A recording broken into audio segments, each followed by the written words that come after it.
We're dealing with functions and relations today. A relation is just a set of ordered pairs. Where a function is where every number you put in has one and only one output.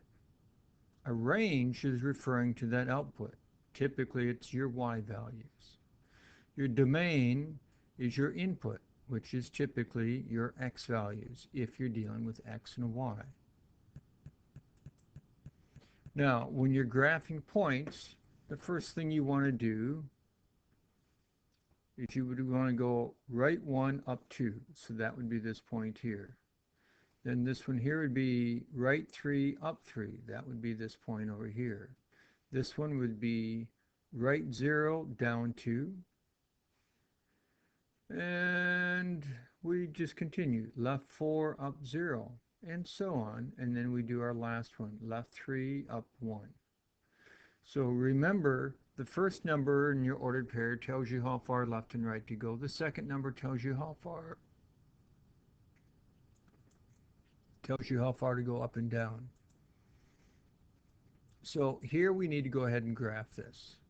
We're going to graph this using a couple different methods. One of them, since it's already in the form of y equals mx plus b, where m is your slope and b is your y-intercept. And remember, slope is your rise over run.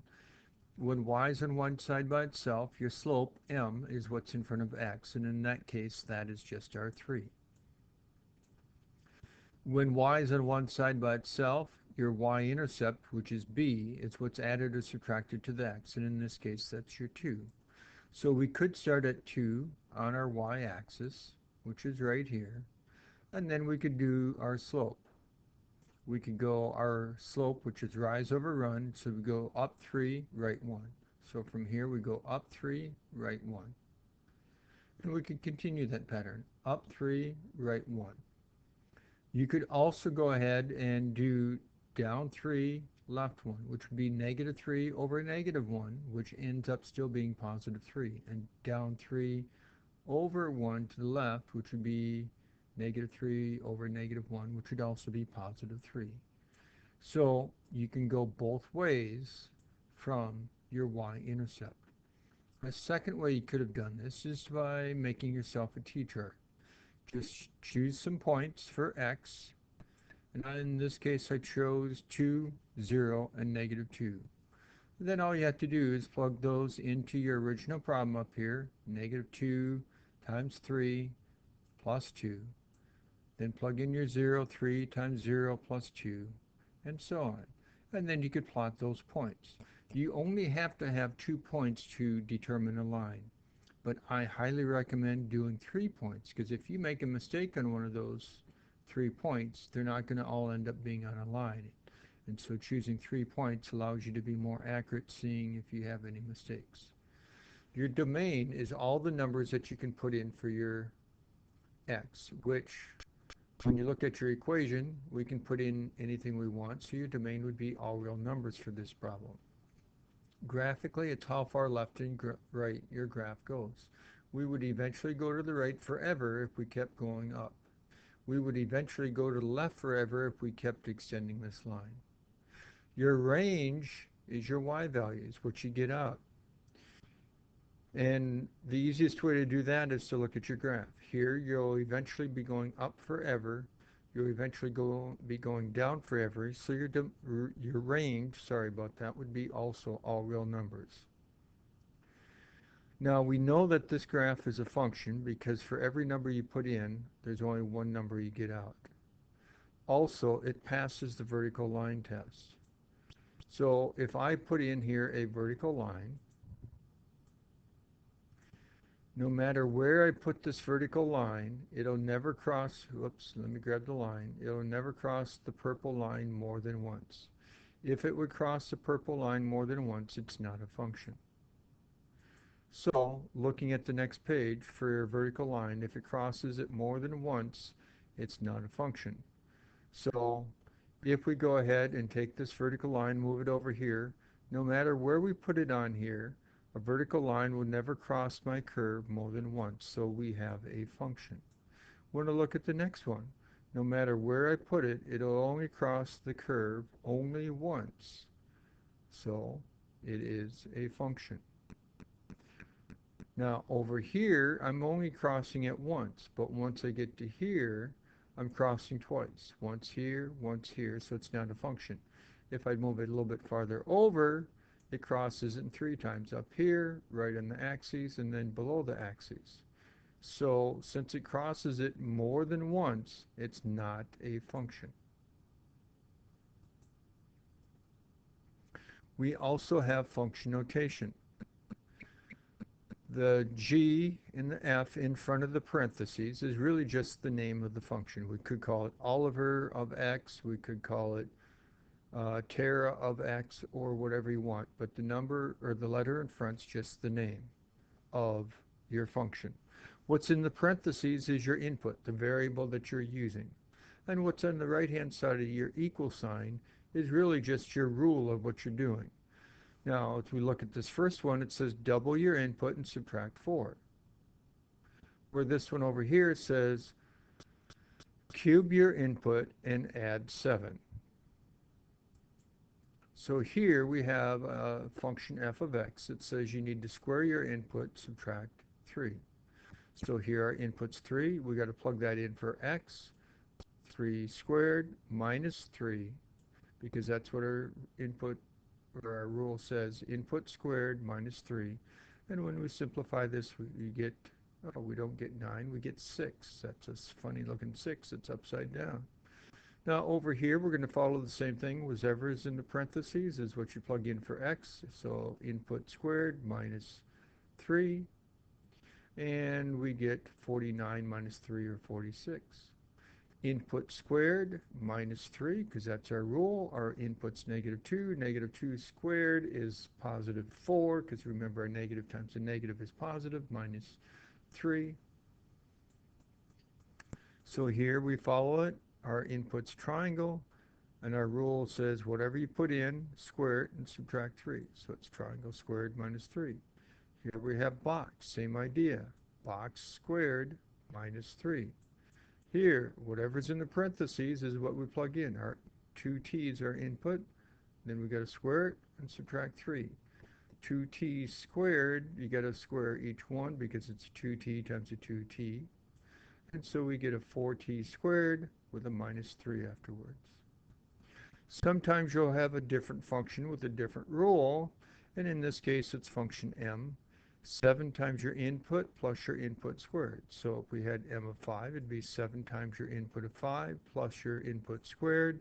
So you get 35 plus 25, so you would end up getting 60. So we want to know if these are linear functions. Linear functions can be written in the form of y equals mx plus b. Basically, x and y have to be added or subtracted to each other, maybe have a number in front. X and y can only be to the first power. Looking at the top left one, it is not a linear function because it's not to the first power, it's being cubed. This one here, x and y are both to the first power, and they're multiplied by numbers, so it is linear. If you wanted, you could get y on one side by itself, and it would be in your slope-intercept form of y equals mx plus b. This one is already in that form, y equals mx plus b, except we're using t instead of x, and this is your y values over here. It's just all to the first power, so yes, it is a function. Now you might think this one's a function because everything's to the first power, except you have your variable in the bottom, so it is not a function. Now absolute value we talked about in the last section. Absolute value could be written as what's referred to as a piecewise. A piecewise function is 2 or more pieces that you use to find your whole graph. And absolute value, once again, gives you a V shape. If it's absolute value of x, this is your side with the positive slope. This is your side with the negative slope. Now, in this one here, as we move on to explore piecewise a little bit more, we have this particular problem. You're going ahead and you're asked to graph this line. You know that that's a y-intercept of 0 and a slope of 2. Y-intercept of 0, y-intercept of 1 and a slope of 2. So we start here at 1, slope is 2, up 2, over 1, up 2, over 1, and so on. And then we have y equals negative 3. Your rule says, I don't care what you plug in, you just always get out negative 3. So all your y values are negative 3. This is a horizontal line referred to as a constant function because no matter what you do, you always get out the same thing. It never changes. So graphing, that's a review, but now we're going to extend it. So if we go ahead and write it as a piecewise, where x or 2x plus 1 if x is greater than or equal to negative 1, or you're always at a height of negative 3 if you're less than negative 1. Basically, if I look at where negative 1 is, x being negative 1, that's right here. So looking at this top one, I want to have the diagonal line when I'm to the right of x being 1. So in other words, I don't want this here. So I'm going to just go ahead and erase that, and it moves it over here. Now I'm going to have my horizontal line, my blue line, only when I'm to the left of negative 1. So I don't want this part over here that's to the right of negative 1. So I'm going to go ahead and just move it over here. Now you're going to have either an open or a closed circle, and that's what we're referring to over here. You could go ahead and look right here. You're looking at the red diagonal line. It's greater than or equal to. Because there's an equal to here, it's going to be a filled in circle. When you're looking at the bottom one here, there's no equal to, so it's an open circle. Now, a second way you could have done this is for this top one here, which we're doing in red, is to make yourself a T-chart. I don't know why I did such a long thing over here. So we got to choose numbers that start at negative 1 and then go up from there, like 0, 1, and 2. We could try each one of these numbers into here. When we take negative 1 and plug it in, 2 times negative 1 plus 1, that is negative 1. Plug in 0 up here, we get out 1. Plug 1 in up here, we get out 3. Plug in 2 up here, we get out 5.